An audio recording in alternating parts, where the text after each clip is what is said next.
Shwmai, croeso, hello and welcome to another episode of the Bluebirds Nest, Neath yr Adair Gleision. As always, sponsored by DragonBet. Please visit dragonbet.co.uk for all of your up-to-date Cymru Premier and the other sports betting markets. Gamble away, please gamble responsibly, obviously. So this week, episode 14, we've got a guest, a man with many different hats. The community liaison officer at Bridge Meadow sponsors Oggy, and having been involved in senior football across Pembrokeshire for, over 30 years now, is now one of the county's finest referees. It's Martin Jones. Martin, welcome to the Bluebirds Nest. Hi, Ryan. Good to be here. Thank you. So, firstly, then, we'll talk Oggy, and then we'll come on to the football and some extremely topical questions I want to ask you on this episode. So I'll hold my hands up. I'll be completely honest. Until I saw that Oggy banner across the main stand at the Bridge Meadow, I was completely unaware what Oggy was or who Oggy was. So I think the first question for those also unaware now tuning into this episode, what or who exactly is Oggy then? Yeah, no, fair question, because they're such a new company as well, right? So a couple of years ago, a new Welsh-based company called Oggy, or they were called Spectrum at that time. They started to overhaul the infrastructure and they wanted to install gigabit-capable broadband in South Wales. So they've grown really, really quickly. They've got massive plans. I figured most of your viewers would probably just think we're the guys who come up and dig the streets up for fun, but we are actually putting really good broadband in at the same time. So apologies for any inconvenience, but it is going to be worth it. Okay, so your role then, community liaison, I'm assuming that probably deals with a lot of complaints and things like that. But what is that role on a day-to-day basis? Complaints? We don't get any complaints. Now, there is an element of that, yeah. Community liaison is such a varied role, and that's one of the reasons I love it. Much like your community or your ex-community lead, Wyndham, the role changes from day to day. So, there is an element of dealing with complaints, making sure all of the quality on the streets adhered to by discussing it with the build managers. But the bit that I really love is the community work itself. So, this year we've done huge things around the area, including delivering food parcels for Patch at Christmas. This week, because it's half term, we've paid for some food that the Edge Youth Centre in Haverfordwest are giving out to youth of Pembrokeshire. So we've prepared the food for them, and they can just pop into the youth centre. So many things that we can do there as well. We've got a community grant scheme called Cefnogi, which is fairly recently launched. So if there's any organisations within Pembrokeshire, within our build areas that need a little bit of help, whether it's financial or volunteering, get in touch, nip onto the Oggy website and have a look at the Cefnogi grant. It's really good. And like for me personally, the Oggy ethos is community is at the heart of all we do. And to be brutally honest, they mean it as well. So we're not just some fly-by-night company that's going to come in and try and sell you something. Not only is the product fantastic, but they are really keen to make a lasting legacy in the areas that we come into. So I love it. Yes, it's a great job. It sounds like it, and that sort of impact on the community must be really rewarding for you, I suppose. So those mishaps, you say, when roads are being dig up, matter of days, but the longer lasting impact on the community is exceptional what you're doing then. And like I said, the first time I came across the brand was sponsoring the main stand at the club and the ground. Yeah. But I've seen a lot of other, initiatives you're doing and things like Cefnogi and those sorts of things are keeping going. So how can anyone, two parts of this question, I suppose, how can anybody get involved as an individual looking for that broadband service? And then again, you mentioned the website for the funding pots and things then. What's the contact details, Matt? Yeah, to be fair then, the main website, which is www.oggy.wales, is a one-stop shop for the product itself, plus all of the different packages that we offer. And there's also different tabs, one of which is community. So you can click on that for the Pembrokeshire section if you're living within Pembrokeshire. We do cover other areas as well, but obviously for you and I, it's Pembrokeshire is the main one. And similarly, we've got a really good Facebook page as well, which is Oggy in Pembrokeshire.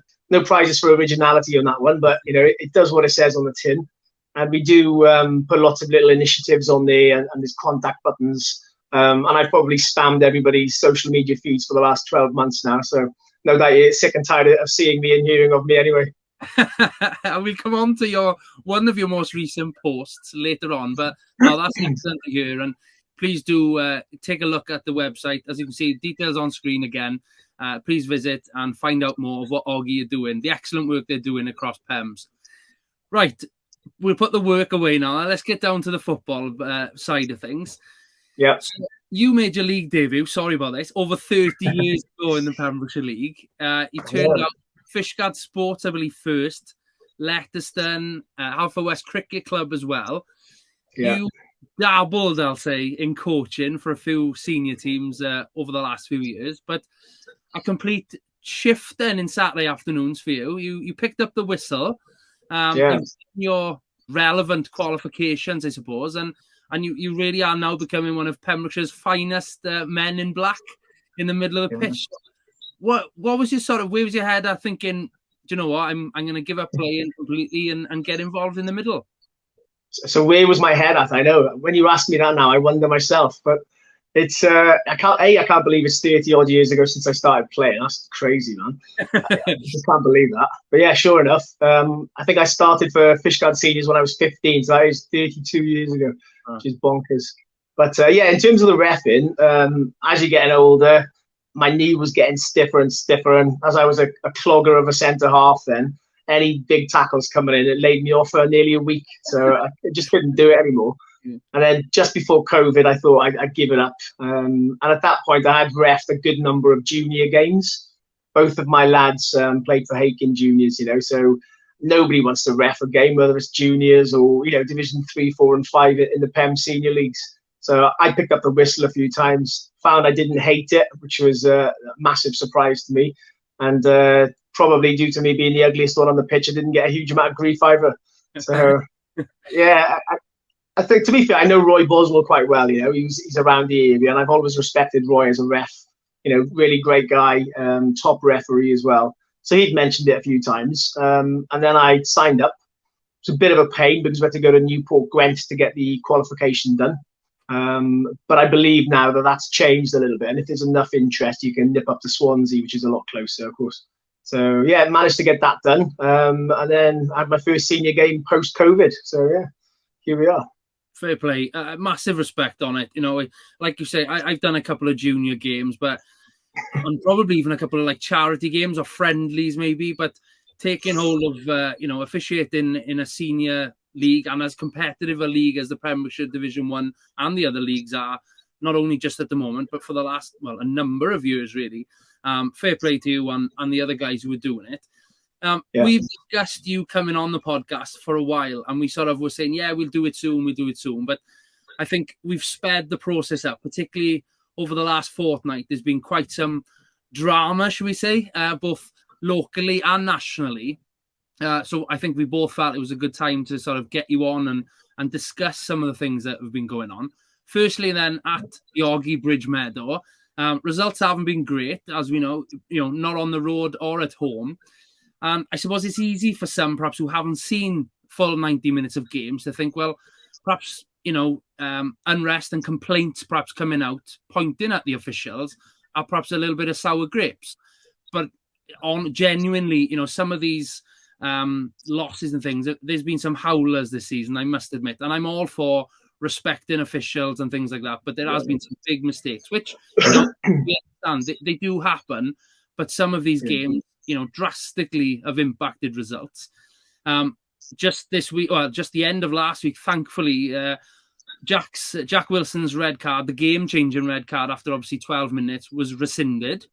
But there's been plenty of others over the course of the last few weeks, not only against us, but for the opposition as well, I must admit. We've got away with some things, and you're thinking was probably, could have gone either way, I suppose. But on that then, you've been doing it for a number of years now. I want to go behind the curtain almost. I'm not saying you make mistakes very often, obviously, but what's it like, as a ref at the end of a game, and perhaps you're having a finger wagging at you, or there's been a bit of controversy. How does that, Saturday evening, does it play in your mind, or how does that go? Yeah, again, I can only speak for myself. I know, we have got a really good referee society in Pembrokeshire, and we've got a WhatsApp group.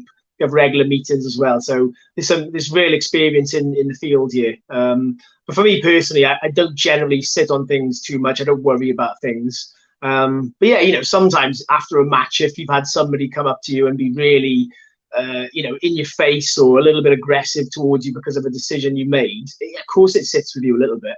Normally by the time I've had a pint after the match, things have gone. But yeah, you can't help but go back in your mind and replay events. But at the end of the day, at this level, we certainly haven't got VAR. We haven't got linesmen or teams to go and have a chat to. So you make a split-second decision based on what you see, and to be brutally honest with you, right, what we see in our position is normally better than the coaches see or the substitutes see 50 yards away on the opposite side of the pitch. But, there's no doubt it can happen. Like, I'll be honest with you, a couple of weeks ago, I reffed Neyland Merlin's Bridge, and I missed an event out on the touchline because I was looking at two players bickering behind me, and the coaches were going head-to-head on the sidelines, and a player run in front of me. You just can't see it all. It's impossible. It really is. All of that's going on, and you've got a split second to make a decision as well then. So, sometimes you think, oh, blimey, what's going on here? But you just, you revert your training, you think about your experience, try and give yourself a second to have a think about it, and then, blow up. And then, that's it. Your decision's done, isn't it? Yeah, like I said, huge respect for doing it. And, it's the passion, I suppose, from the touchline, from the players. It's I was a player once upon a time myself, and it does boil over and it's hard, but it's good to hear that almost after the game, it's almost you go back over the white line and you sort of put it to bed, you shake hands and you move on. But it must be frustrating for you, I suppose, seeing that lack of respect in some. I'm not just identifying that game you mentioned there, but in all games that you see it on the telly and some of the professionals screaming and berating referees. It does That's need crazy. Stamped out, I suppose, doesn't it? It's something that it does. And like, as a player myself, I remember I was never one to give a huge amount of grief to the referee, but I always remember crying for every opportunity, like referee. And now as a referee, I think, dear God alive, shut up, man, just give the ref a break, and let him get on with his game and he'll do a better job for you. The constant niggling is probably the worst thing for me personally to handle. If it's a yellow card or a red card offence, you can deal with it, within the remits of the game and you get your cards out. But if it's just minor niggling all of the time, like personally, I don't think that's worthy of a booking. But over the course of 90 minutes, my God, it's hard work, I tell you. Yeah, I can imagine. And to be fair, obviously, like I mentioned, there's been a couple of dramas over the last fortnight anyway. And just this past weekend, Rob, obviously, Haverfordwest chairman, met with some of the gents and ladies, which is great to hear that, there's more of an interest, I suppose, from female officials. But the Pembrokeshire Referees Association met with Rob to touch base on how the club and the association can continue to develop the relationships and best support officials in the area on a local and a national level. What I'm hearing coming out of that meeting really is exciting. Some of the developments and ideas that were thrashed out, they sound superb. And I think it's a case of watch this space for some of that in the future. But for you then, having, made the move from the play-in side or the management side as well into the officiating, what would you say to someone who's thinking of having a go in PEMS? Yeah, I'd say do it, and I think over the last couple of seasons since I've hung up my boots, the most disappointing thing of all is that not that many ex-players seem to want to get involved. I appreciate that, at 47, you're not going to go to the upper echelons of the game probably, but play as long as you want and then give something back to the Pembrokeshire League. And for me personally, I think if there's a bigger pot of refs to choose from, certainly those who, were ex-players, they know the game, they probably know a lot of the players still out on the circuit, they get, less hassle than maybe some of the older refs maybe get now. But at the end of the day, you've got a small pot of refs to choose from to cover, 40 or 50 games every week. So the more people get involved, the better the competition is, and the better the quality we'll get. But for some reason, players just don't sort of end their playing careers and then pick up the whistle. And it's really good, I love it. You still get involved on a Saturday. I'm still all over social media about the football, and you feel like you've got a rapport with a great deal of the players even now. So the grief you get is very few and far between. It does happen, but likewise, I remember having really bad games as a player, and that sits in your mind as well, doesn't it? So, get out there on a Saturday afternoon, give something back to your local grassroots football, pick up the whistle, you get a couple of quid, couple of beer tokens for it at the end of the day as well. So it just keeps you somewhat fit. I wouldn't say too fit, but a little bit fit. Yeah. And, you do enjoy it. So, yeah, pick up the whistle, have a chat with anybody. Any of the refs out there, some fantastic mentors around Pembrokeshire, some really experienced heads as well. And I've learned a lot from them all. I really have. So, massive thanks to the Pembrokeshire League Referee Society. You mentioned the website. Obviously, in the build-up to this, I've taken a look. Becomearef.wales. I'd seen it several times across social media in particular. And if I'm honest, I'd never clicked it, but I have done over the last sort of fortnight now, if I'm honest. Reading it, I'm genuinely interested in having a look at it. You should. Off the back of recent incidents, it's something that perhaps I wouldn't do straight away as a every Saturday afternoon sort of thing, but just to almost have more of an insight into, the requirements and probably a lot of the laws and things like that, perhaps that you wouldn't realise.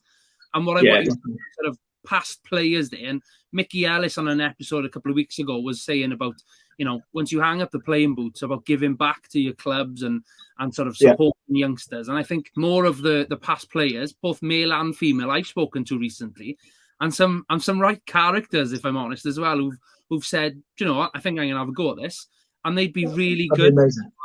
If anything, they would, honestly, yeah. If you've got a bit of character about you, if you're one of the characters who probably, spent the last 10 seasons getting booked regularly and sent off a few times, the game inside out, and as a referee, then you can draw on that experience. Like I say, a lot of the players, the tricks of the game as well. And, provided you're not an absolute lunatic, then, you'll get on fine, and you'll calm down and you learn the game. Like I know for a fact this season's it's only my second full season as a referee. I think I've done over 100 games now, including pre-season games and stuff. But it's only my second full season, and like I've learned a lot. And I think this season, it seems to be shown a little bit more in my performances. I'm not maybe as rash to blow the whistle, trying to play the advantage a bit more. And you learn by experience. Get as many games under your belt as you can. You'll have some disasters, but utilizing the experience on offer from the society. Everybody that starts will get better. Day by day, week by week. Good stuff. Well, I think I'm willing to put out there, if anyone fancies having a look at this course and sort of doing it alongside me at the same time, I am genuinely quite keen to look at it. So if anybody fancies doing it, male or female, let's get exploring it and have a look at what it looks like. Excellent. Thank you for that. Real insight into what life with the whistle is all about. So honestly, if anybody is keen on it, interested, get in touch. Like if Ryan's going to do it with you, you might even end up on an episode of the Bluebirds Nest as well. Now then, that's a good idea. Get a few people on. I wonder if any of the current Alpha West board members might end up coming along. Who knows? Watch this space. Time for the quick fire questions now then, and I've got a couple of custom ones for you this week. Oh, okay. Professional team. Any team you follow? Yeah, I do. I follow Liverpool for my sins. Have done since I was 6 years of age, 1981. So yeah, Liverpool is my team. Well, I'm a Man City fan many a year now, not just with the oil money. So of course. I'm pretty happy at the moment. But let's look at Liverpool quickly then. What's going on at the moment with Klopp's men? So many injuries and stuff. And I'll be honest, I've sat through 30 years of misery. So the Klopp era for me is a golden one. So I'm not keen to criticise him at all. I've got the utmost faith in him to get it right as well. I guess we could do with a few more pennies being spent in the transfer windows, but it's really hard to compete against your lot and Newcastle and a couple of the others now, isn't it? I'm assuming then your first football kit, a Liverpool shirt? It was indeed, yeah. A Liverpool shirt back in 1980 something. I forget which. Okay. Any name on the back? Nah, no name. It was probably picked up from a charity shop or something, wasn't it, for a £5? Brilliant. Your own playing career. Let's look at that first then. What were the highlights for you? Any moments that stand out when you look back now? To be honest with you, I was never that great to play. I think I played Division 2 as the highest level. But for me, the standout period really was almost a 10-year stint with Haverfordwest Cricket Club. We just had such a laugh. The camaraderie was fantastic. I've made some lifelong friends in that group of boys, some of which I knew before, most of them I didn't, but we still get on really well now. They've become some of my best mates, and for nearly a 10-year period, we just had a laugh, right? Every Saturday we were getting up to teams, sometimes getting battered, sometimes, battering a couple of teams as well. But it was just a laugh. We had a fantastic team spirit there. And, that's something that'll sit with me forever. Nice. And that's what it's all about, isn't it? Those memories of camaraderie more than anything, isn't it? Yeah, for sure. And like I say, I was never lucky enough to get to Division 1 or, play good quality football in that respect. But we had our moments, even as a lower league team. But it was such a great time. It really was. You look forward to Saturdays, and like I still do now as a ref. But that era for me, the Haverfordwest Cricket Club era, was definitely the golden period. Okay. More recent times then, as a referee, any key moments that stand out so far? Yeah, key moments as in good or bad or both. You decide that one. Yeah, well, to be fair, I would say there's two events really. I had a game in the pre-season a couple of years ago, Fishguard versus St Dogmell's, I think, and that made me nearly quit. I tell you. Not because of any major hassle, but low-level moaning, I guess. And I just wasn't prepared for it. I just didn't know what to do. And I come off the pitch thinking, what am I doing here? I'm sure I could still play for a Division 5 club somewhere. But that was a really good learning curve for me. I'd class that as one of the lows because, when I walked off the pitch, I was really, thinking, I'm definitely not going to do this again. But, with reflection then, I learned so much from that game, and definitely the next game I come back out then, I was a better ref for it, and those lessons have stuck with me. And in terms of positives, every Saturday I think, if you've spoken to any of the players on tour at the minute, I love reffing. I have a kick around at half time with whoever's out there. I scored an absolute blinder refereeing a Haken 16s game a couple of games ago. The game had finished. The ball fell to me 30 yards out. I smashed this ball into the top corner. Nobody saw it apart from some kids. But that was a great moment. One more game. I would say that one of the best moments I had this season was last season now. Was Fishguard v Neyland down in Fishguard. The weather was absolutely horrendous. It was blowing a gale. It was tipping down with rain, and I loved every minute of it. Good stuff. Well, I won't ask you sort of predictions on Division 1 in particular this season for obvious reasons, but we've been keeping a close eye. I highlighted perhaps Goodwick and Haken being the top two who I think I said I'd be surprised if those two weren't the top two, but there's a number of teams picking up points. You've mentioned the Merlin's Bridge, who've really developed. I had a look on the Cymru football app and their squad. Again, a couple of Haverfordwest players there, doing some good things, scoring goals. Joe Leahy and Alfred Stock. I've seen, boys scoring goals and going well. Divry, we obviously nearly every week we mention Hudgy on the podcast. We'll have to get him on soon. But it's just so competitive in the league at the moment. There's no guaranteed victories, across the league on a Saturday. There's some good and some shock results coming through. Oh, God, yeah. Well, the Bridge are top as we speak, aren't they? So, they're playing really well. I've been lucky enough to get them a few times this season. And from my perspective, they're getting better each week as well. I refed them against Neyland a couple of weeks ago now, and they were excellent, against an informed Neyland. So they were really good. Divry up front was brilliant. So probably don't tell him that. But, yeah, he was really good. And, there's some shock results. Again, I refed Clarby Road this weekend, and they were bottom of the league. And that surprised me because they were excellent last season. I think they finished, was it 5th or 6th? They were really, really good. But they're better than the league position shows. And the league will change a lot, I think, between now and sort of February time.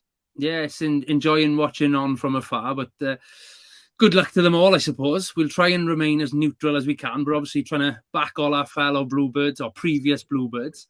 Back to your playing days now then. An opportunity to pick your dream team.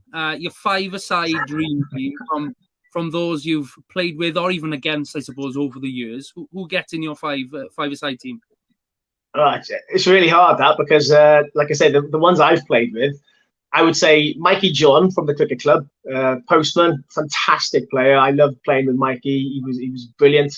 Just had no self-belief. I think that lad could have gone a lot further if he'd have pushed himself.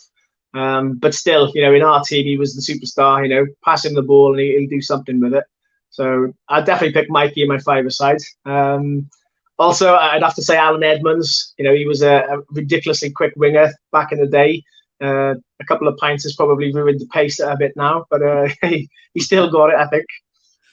Plus two, Spuddy, Jamie Cato, played with us for a long, long time at the cricket club. Impossible to get the ball off, mindset of a winner. I think he's still going with Camrose now this season. But, brilliant, brilliant player. And then the five-a-side, which we did play for a few seasons, in pre-season and all, he was impossible to get the ball off. He's just a nightmare of a player. So definitely better on the team than against, that's for sure. So somebody's asked three, is it? Yeah. I'd have to pick Brian Mathias up front. I started playing with Brian back in the Letterston days when I was a young lad, and he's probably just debuting with his dad up front as well. And again, Brian's still playing now for Letterston Seconds, I think, and he's banging in the goals. So God knows how many goals that boy scored over the years, but he can score. Like him or loathe him, he's some player. And I guess I'd have to give a special mention then to Frenchie, Simon Phillips. He was the lad who got me back into playing senior football after I'd had a few seasons away. So always remember that and always be grateful for him for asking me back into the team.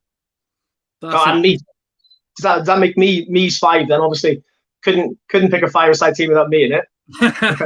That's a strong squad you picked there. I don't know what formation you're planning on playing, but that's a strong-looking team. That good stuff. The majority of that team, we did play a tournament in Camrose. I don't know, it must have been 8-9 years ago now. And just for your records, we did win it. So yeah, it wasn't too bad. Would you win it nowadays? Not a hope in hell. Okay, coming up to the present day then. So this weekend, Haverfordwest travelling up to Flintshire. A 2:30 p.m. kickoff at the Essity Stadium, home of Flint Town United. It was a 1-1 draw back in September, so fingers crossed for a well-deserved positive result coming back from North Wales this weekend. Definitely. With regards to the Bluebirds 1899 members prediction game, Dan Salmon still on top of that leaderboard, but he is being chased by a number of Bluebirds members there, Dion, Jamie and Roland, right on his tail. So good luck to those participating in the next round of predictions. Final few questions for you then, Matt. We've obviously spoken now then about how you got into officiating the Cymru Premier and the standards across Pembrokeshire Division 1. There's some great squads there. And from what you're saying, you can see the passions there. You're enjoying it. What's next for you then? What's the personal ambitions? And would you want to have a crack at Cymru League's football one day? Yeah, I wouldn't is the honest answer, right? For a couple of reasons. I've got into reffing a bit late. It's only after my playing career was over. Because I played lower leagues, lower divisions. I played a lot longer than perhaps a lot of players would have done. So I don't think I'm good enough to get into the higher echelons of reffing. There's some really, really good up-and-coming refs that deserve the crack, above a dinosaur like me. But I still think I've got a few seasons left of me in Pembrokeshire leagues, which is good. So my ambition's really just to play, to ref in Pembrokeshire as long as I can. I'm grateful to get Division 1 games, Division 2 games most weeks now. That could be down to the lack of refs as well. So by the time you've got your qualification and a bunch of the other lads as well, and ladies, maybe I'll be down in Division 3 and Division 4. But that's fun as well. It really is. Good stuff. I love your enthusiasm behind it. And no, I don't think I'll be turning out in Division 1 anytime soon. But I like I said, I am really keen to take a look at the qualification. You should, yeah. You should. You really should. Finally, then, this episode is obviously going out Thursday night, 8 p.m. as always. So by the time we're doing this, today, you would have, in fact, been gunged alongside first-team manager Tony Pennock. What's that all about? What's going on there? Don't talk. It's really down to the community side of it. John from Celtic Timber approached myself and Ewan, who has got so many hats. He's like Wyndham. He's got so many hats. Planed, the college. He's Hugh Var, but top bloke. And they said, come on, raise some money for charity. Let's do something for children in need. So I was like, yeah, no problem. Let's do something like a little gentle charity walk, or a charity pint sounds good. No, 600 litres of gunge. That's what he's gone and got. So Thursday afternoon down at Celtic Timber. It's going to be live streamed all over Facebook. So by this time now, when people are listening to this, I'll probably still be cleaning gunge out of my ears and my eyebrows, and it's going to be a disaster. But we have managed to raise a good chunk of money for children in need. So, that link is still available now until the date of Children in Need, which I believe is November the 18th. So feel free to look back on the Pure West Radio link and watch us get gunged. Pembrokeshire League referee freezing with gunge everywhere. It's got to be worth a couple of quid, isn't it? Quite right. Fair play to you all for doing that. And as I mentioned, I don't know how you've managed to do it, but Pens is being invited down there, so he'll be joining you in the gunge tanks at Celtic Timber. So fair play to you all doing that. For anyone who does want to still give a donation towards the Children in Need fundraising, the link on screen, as you can see, bit.ly/OggieGunge22. Martin, thank you for your time. I really appreciate your time. You're a busy man. Huge respect for what you're doing with Oggie across the local football and the wider community. Obviously, look forward to seeing you down the Bridge Meadow, the Oggie Bridge Meadow, in the next few weeks and months. But keep it up. Good luck. And I hope to catch you in the middle of a pitch sometime soon doing what you do best. Magic. Okay, thanks, Ryan. I appreciate it, mate. Have a good night.